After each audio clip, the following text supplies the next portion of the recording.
You know why you look like an ass when you play a burn deck? It's because you sit there and go -5 and do 6,000 damage and lose. This right here is a burn deck that doesn't just lose all of its resources immediately, that can win, and that most importantly is fun to play and play against. Now I probably got your attention. That's because when I built this burn deck, I not only wanted to use cards that were representative of a certain playstyle of burn that a lot of people are familiar with, but I also wanted to make it an interactive burn deck, and it's a lot of fun, trust me. So let's check it out.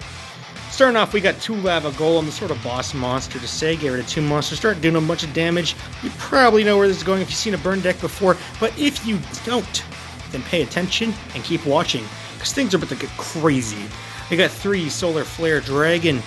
Prevents him from being attacked if you have another Pyro on field, so if you have 2, they can't attack him. And every end phase, do 500 damage to your opponent's life points. Every one of your end phases.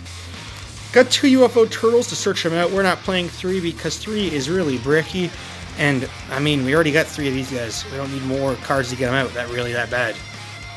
Got 2 Cannon Soldier. What is up, Cannon Soldier? You're probably confused a bit right now, maybe. But just keep watching and you're going to see some, what combos you can do. I'm going to set them aside so when the combos come up, we'll pull them over and give them some more attention in the spotlight. Got 1 Raging Flame Sprite just for fun. You know, it does put in some work, especially under some of the level restricting cards that we play. Got 2 Foxfire. Lots of fun. Comes back when it's destroyed and all that. Helps protect your Solar Flare Dragon. Also just generic stall. We're actually going to put him aside too because he has some fun little combos that he does. We got 1 Marshmallow on it. It's limited in GOAT format. Don't have to explain how that helps you in burn though. Got a Morphing Jar because goddamn do you need resources if you're playing burn and you might just run out of them. What the fuck is this? It's Amoeba, and when it's swapped to your opponent's side of the field, they take 2,000 damage. Yeah, we're playing some like creature swap shit. I'll put over the Foxfires because we're going to get to that in a second. We are playing only 2 of 3 of the 3 main cards of GOAT in terms of normal spells, and that's because there's no duo here because, while it is decent to get rid of extra cards in your opponent's hands, maybe it hits something, it's better to just play reactive things that negate it, which will be Solemn Judgment, because there's not a lot of options for that in GOAT. And plus playing 1,000, I mean, you do come pretty close in life points when playing this deck, so we're not playing duo. Kind of weird to see that. We do have our equip spells though, because they're just that broken. Got 2 creature swap like I mentioned, so we are swapping the Amoeba, they're taking 2k, we're swapping the Foxfire, taking a card that might be an out or just very useful for them, giving them a card that when it dies comes back to our field. So yeah, swap's pretty neat like that. We're playing GOAT, we can swap the goats, or you can use Cannon Soldier to launch all the goats out of his cannon and do 2,000 points of damage to them.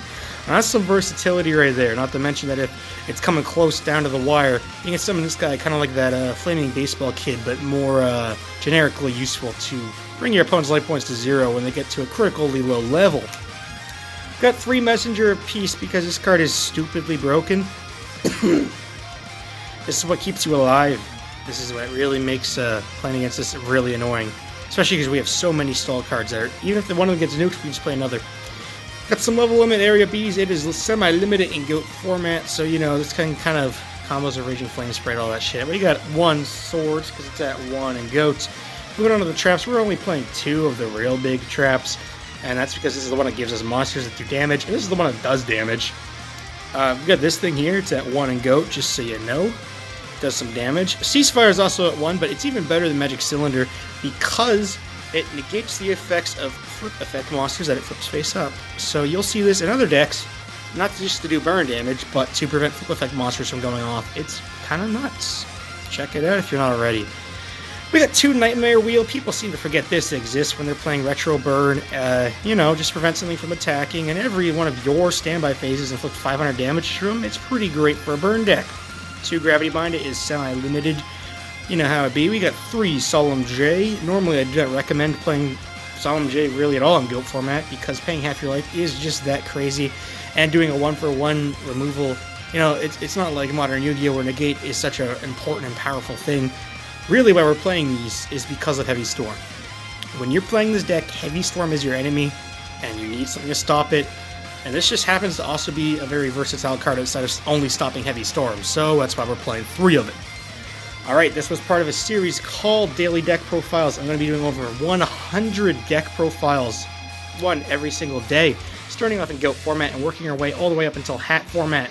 We are playing retro decks here, bud.